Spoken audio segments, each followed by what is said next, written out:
Alex, yeah. So you've had plenty of experience with no money down business ventures and so on. Okay. And in fact, I think you've probably done something similar where you've actually bought a business with no money down.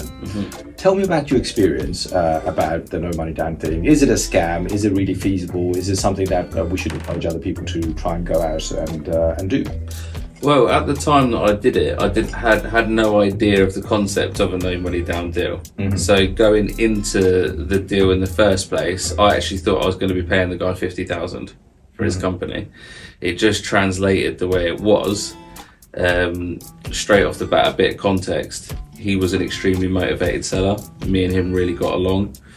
I ended up leaving the country for a few years, came back, saw the growth in the restaurant that I eventually bought, and just was like taken back by it all. So I was like, wow, it's so amazing, blah blah blah blah blah. And he was like, oh no, Alex, this is not making enough money for me. Essentially, at the time, it was doing about £250,000. What type of business turnover. was it? It's a restaurant, fast food / market stall a little bit. Not really a restaurant, because they don't have toilets, but certainly big enough. 50 head capacity. It was just really a case of the fact that he was a very motivated seller. I mean, as a really, really good chef, you're on about 80 to 100 grand a year. So if you're making a 25 grand net profit a year, you're taking a pay cut. He was a 45-year-old man with a heart condition. He developed a heart condition whilst running the restaurant. Oh dear. Obviously, we've spoke about running restaurants being extremely negatively impacting on your health. Yeah. They take a lot out of your emotional well-being, if you will. It takes a lot of passion to run it. And yeah, as I say, he was just very motivated. So when we struck up a conversation, he initially just offered it to me just straight off the bat. I felt like I could get the money because my dad had recently sold his company for $500,000. So I was like, okay, we'll work out a deal. And through the crux of getting to know the business, it had gone down to a 20 grand buyout. So it's like, okay, we got to the point in that we was actually going to buy it for 20 grand. And I will say the universe slightly bended in my favour. Things happened that I could have never have anticipated that did conspire in my favour, and they were. So obviously we had agreed 20,000. I was going to borrow 20,000 from my dad. It transpired that he didn't actually want to lend me the money, be it the relationship that me and him have was different. I actually went to the guy. There's a couple of things that happened, so bear with me. I initially went to the guy and said, I can't get the money. Is there anything that we can do, because you want to sell the business and I really want to buy the business still? And this guy was a little bit of a fatherly figure to myself. Me and him got on like that. This was about 10 years ago, wasn't it? This was about 8 years ago, 9 years ago. Yeah, so he said he was happy to do that. And basically, just before I got into it, there was a staff member that was basically running the place for like 2 years, the manager, that was very good friends with the old owner. His name was Charlie. Basically, Charlie had got a job somewhere else, but hadn't told anybody. He wasn't actually going to come in and work for me as agreed in the business plan, or in the takeover. It was very much discussed throughout the whole way that Charlie was adamant to the business. He needs to have a job. You need to give him a job. No qualms with me. I needed a staff member. On the day, be it karma is what it is, I said, I'm going to give this guy a pay rise, but I'm going to tell him before I get the company. Yeah. So on the day that I go to sit him down and offer this man a pay rise, I see him working in another company, in another restaurant. Well, he was working in a different restaurant. I was walking, to go get myself some food, God, yeah. and I saw him working in another restaurant. Oh dear. Yeah, so I didn't go in that restaurant. I didn't let him see me. But then I transpired to the old owner and said, you're going to tell me something about Charlie that I don't know. It's like, no. Transpired, it took ages to get it out of him. But it's like, look, I feel like you're lying to me. I don't want to move any forward. This guy works here, blah, blah, blah, blah, blah. Now, little did I know is that guy, the old owner Jeff, was actually going to split the 20 grand with Charlie. because Charlie had been running it for 2 years because Jeff had heart conditions. Right. So 10 grand was going to go to Charlie. But because I just found out about Charlie actually was going to screw me over on day one, Jeff initially just straight off the bat said, all right, we'll cut it down to 10.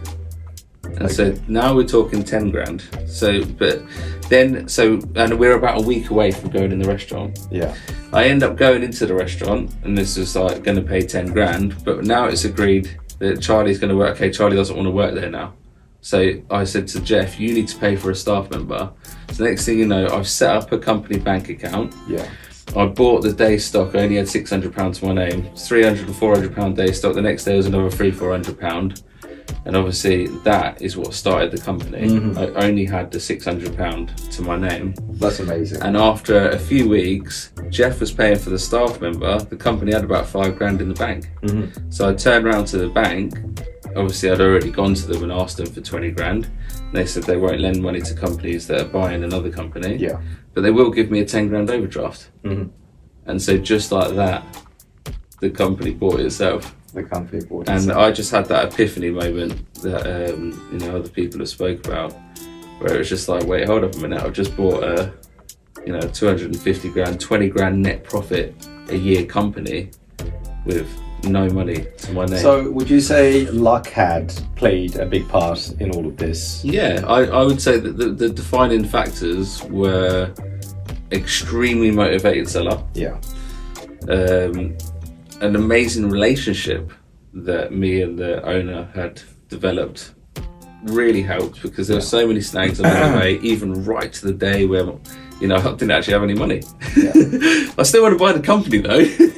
Because you had this idea in your head that you wanted this and you knew what you were good at as well. And you talked about the motivated seller. Yes. Now, what's more important, the motivated seller or the relationship?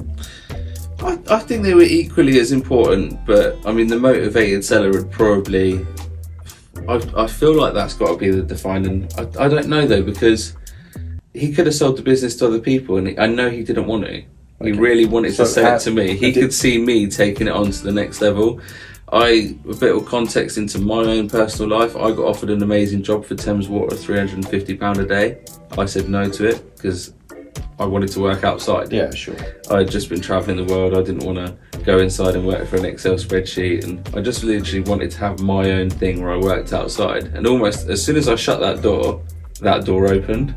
So it was one of those things where in my universe, I felt like the universe was pointing me down that path. Are you a spiritual person? Yeah, very. And even though I couldn't see the end of it, I didn't have 50 grand. There was initially, I couldn't see how it was going to transpire.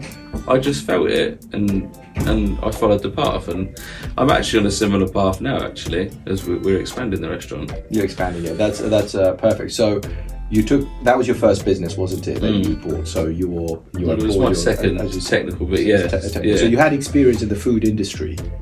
And you just kind of expanded that into... No, I worked in the food industry before. No? No. So my other company was consulting in energy sector.